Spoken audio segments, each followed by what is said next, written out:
ಆಮೇಲೆ ಒಂದು ಅವರ್ ಆದ್ಮೇಲೆ ಏನಾಯ್ತು, ವೆಯ್ಟ್ ಮಾಡಿ, ಇನ್ನು ಇಷ್ಟು ಬೇಗ ಎಲ್ಲಾನು ಡಿಸೈಡ್ ಮಾಡಕ್ ಇನ್ನ 1 ಅವರ್ ಬೇಕಾಗುತ್ತೆ.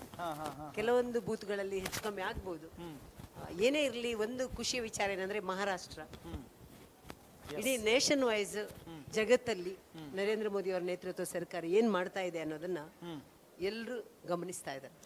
ಮಹಾರಾಷ್ಟ್ರ ಏನಾಗ್ತಾ ಇದೆ ನೋಡಿ. ನಾವು ನಿನ್ನೆ ಒಂದು ಡಿಬೇಟ್ ಅಲ್ಲಿ ಹೇಳಿದ್ದು 150+ ಮಹಾರಾಷ್ಟ್ರ, 50+ ಜಾರ್ಖಂಡ್ ಅಂತ. ಮಹಾರಾಷ್ಟ್ರ ಅದಕ್ಕಿಂತಲೂ ಮುನ್ನಡೆ ಹೋಗ್ತಾ ಇದೆ. ಅಲ್ಲ, ಬೇರೆ ರಾಜ್ಯ ಬಿಟ್ಟು ಮಾತನಾಡೋದಾದ್ರೆ ನಮ್ಮ ರಾಜ್ಯದಲ್ಲಿ ನಿಮಗೆ ಬಹಳ ದೊಡ್ಡ ಹೊಡೆತ ಅಂತ ಅನ್ಸಲ್ವಾ? ಖಂಡಿತ. ನಾನು ಈಗಲೇ ಹೇಳಕ್ಕಾಗಲ್ಲ. ಇನ್ನ ಒಂದು ಅರ್ಧ ಗಂಟೆ 1 ಅವರ್ ಬೇಕಾಗತ್ತೆ. ಇಲ್ಲಿ ಗವರ್ಮೆಂಟ್ಗೆ ಯಾವುದೇ ವ್ಯತ್ಯಾಸ ಆಗಲ್ಲ. ಅವ್ರೇನೋ ಮಾತಾಡಿದ್ರು, ನಡೀತಾ ಇರುವ ಗವರ್ಮೆಂಟ್, ನಾವು ಅದನ್ನ ಮಾತಾಡಲ್ಲ. ಮೋಸ್ಟ್ಲಿ ಚನ್ನಪಟ್ಟಣದಲ್ಲಿ ಏನಾದ್ರು ಒಕ್ಕಲಿಗ ಏನಾದ್ರು ಮತಗಳು ಇಬ್ಬಾಗ ಆಯ್ತಾ, ಅದನ್ನ ನಾವು ನೋಡ್ತೀವಿ. ಈಗ ನೋಡ್ತಾ ಇದ್ದಂಗೆ ಒಂದ್ ಸ್ವಲ್ಪ 1-2 ರೌಂಡ್ ಅಲ್ಲಿ ಹೆಚ್ಚು ಕಮ್ಮಿ ಕಾಣಿಸ್ತಾ ಇದೆ. ಆದ್ರೂ ಇನ್ನ 1 ಅವರ್ ಚನ್ನಪಟ್ಟಣದಲ್ಲಿ ನಿಮ್ಗೆ ಇನ್ನೂ ಏನಾದ್ರೂ ಗೆಲ್ಲೋ ಚಾನ್ಸಸ್ ಕಾಣಿಸ್ತಾ ಇದೆಯಾ? ಹೇಳಕ್ಕಾಗಲ್ಲ.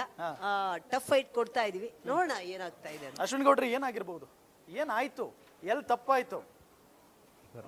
ಆಗಿಲ್ಲ ಸರ್, ಚುನಾವಣೆ ಸೋಲು ಗೆಲುವು ಇರುತ್ತೆ, ನೋಡೋಣ, ಕಾಯೋಣ. ಅಂತೂ ಕಾಂಗ್ರೆಸ್ ಅವ್ರು ನಾಳೆ ಬೆಳಿಗ್ಗೆ ಹೇಳಿಕೆ ಕೊಡೋದೊಂದು ತಪ್ಪು. ಇವಿಎಂ ಸರಿ ಇಲ್ಲ. ಮೋದಿ ಅವರು ಕರ್ನಾಟಕಕ್ಕೆ 3 ಕ್ಷೇತ್ರಗಳಿಗೆ ಇವಿಎಂ ನ ಯಾವ್ದು ರಾಂಗ್ ಕಳಿಸ್ಬಿಟ್ಟಿದ್ದಾರೆ ಅಂತ ಮಾನ್ಯ ಸಿದ್ದರಾಮಣ್ಣ ಅವ್ರು ಹೇಳೋರು. ಹಾಗೆ ಕಾಂಗ್ರೆಸ್ನ ಕೆಲವರು ಹೇಳೋರು. ಅದೊಂದು ಮೋಸ್ಟ್ಲಿ ಮಾಧ್ಯಮದವರು ಅದೊಂದು ವರದಿ ಮಾಡೋದೊಂದು ತಪ್ಪಿದೆ. ಇಲ್ಲಿ ನಾನು ಆಗ್ಲೇ ಹೇಳ್ದಾಗೆ ಮಾನ್ಯ ನಿಖಿಲ್ ಕುಮಾರಣ್ಣ ಅವರು ನಮ್ಮ ಮಾಸ್ ಲೀಡ್ರು. ಸೋಲು ಗೆಲುವು ಇದ್ದೇ ಇರುತ್ತೆ, ನೋಡೋಣ, ಕಾಯೋಣ ಸರ್. ಇನ್ನು ವೆಯ್ಟ್ ಮಾಡ್ತೀರಾ? ಹಾಗಾದ್ರೆ ವೇಟ್ ಮಾಡೋಣ ಸರ್, ತಪ್ಪೇನಿದೆ. ಎಲ್ಲೆಲ್ಲೋ ಏನೇನೋ ಚೇಂಜಸ್ ಆಗಿದೆ. 23,000 ಮೇಲೆ ಜಾಸ್ತಿ ಆಗುತ್ತೆ ಲೀಡು. ಆದ್ರೂ ಇನ್ನೂ ಇದೆ ಮೇಡಮ್, ಎಲ್ಲ ಚೇಂಜ್ ಇನ್ನೂ ಹೋಪ್ಸ್ ಇದೆಯಾ? ಹಾಗಾದ್ರೆ ಲಾಸ್ಟ್ ರೌಂಡ್ ವರ್ಗೂ ಹೋಪ್ಸ್ ಇಟ್ಕೊಂಡಿರ್ತೀರಾ ಸರ್? ಹೋಪ್ಸ್ ಅಲ್ಲೇ ಅಲ್ವಾ ಸರ್ ಜೀವನ ಸಾಗೋದು.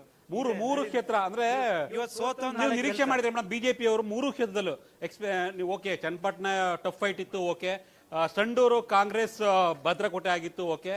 ವಾಟ್ ಅಬೌಟ್ ಶಿಗ್ಗಾವಿಯಲ್ಲಿ ಮಾಜಿ ಸಿಎಂ ಬಸವರಾಜ ಬೊಮ್ಮಾಯಿ ಅವರು, ಅವ್ರ ಕ್ಷೇತ್ರ ಸಿಎಂ ಆಗಿದ್ದಂಥವ್ರು, ಸಿಟ್ಟಿಂಗ್ MP, ಅವ್ರ ಮಗನನ್ನ ಈ ರೀತಿಯಾಗಿ ಇಷ್ಟೊಂದು ಹಿನ್ನಡೆ ಅನುಭವಿಸ್ತಾರೆ ಅಂತ ನಿರೀಕ್ಷೆ ಐತೆ ನಿಮ್ಗೆ?